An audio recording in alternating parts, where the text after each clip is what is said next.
This week's Dilnot Report on the cost of social care in the UK proposed something extraordinary for the Times, a big increase in government spending on the cost of old age care homes. How can this be possible? Well, the man who knows the answer is Dr. Robert Warwick of the Centre for Better Managed Health and Social Care here at CAS. Dr. Warwick, how can this be possible in this age of austerity? If you look at the demographics of England, we've got an older population, and we've got a population that's to be celebrated, to be welcomed, but also we've got a population with increasing health and social care needs, and that needs to be paid for. And I think what Dilnot does is to recognise that that's a burden to be shared between the individual and the state. But it does seem an extraordinary thing to be taking a large part of the responsibility for paying for that care away from the individual and putting it on the state in these times.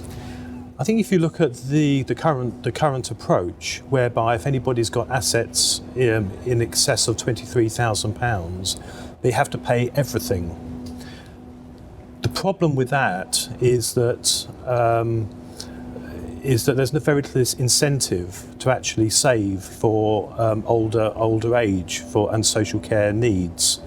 And I think what Dilnot does is to provide a framework that provides clarity for both the individual to save for their social care needs and also for the state to provide some assurance that care for those additional payments. So this is how Dilnot is tackling this problem. It's by saying you will be able to keep some of the money that you save up during the course of your lifetime. It is worth doing it. Yes, and also it provides a framework. It provides a context in which people can plan and save for their social care needs.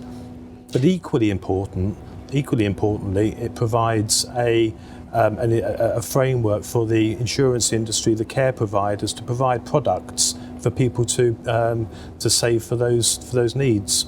Nonetheless, it's not met with universal acclaim. What are the risks that could yet cause problems here? There are very few short-term political benefits for this. The benefits will be felt in years to come. And I think the other risk in this is the fact that people's search for some degree of certainty and getting a right solution to this, when in actual fact, action now, planning for that, is probably better than waiting for a long time for the perfect way forward. So in some ways, quite a brave political step. Yes, it is quite a brave political step, a necessary political step. But we've seen before, 10 years or so ago, a similar review that came to very little. So this is too important this time for it to be kicked into the long grass. So what are the implications for care providers and for the insurance industry? I think the most important thing, it provides a framework in which they can plan for the future. They can plan for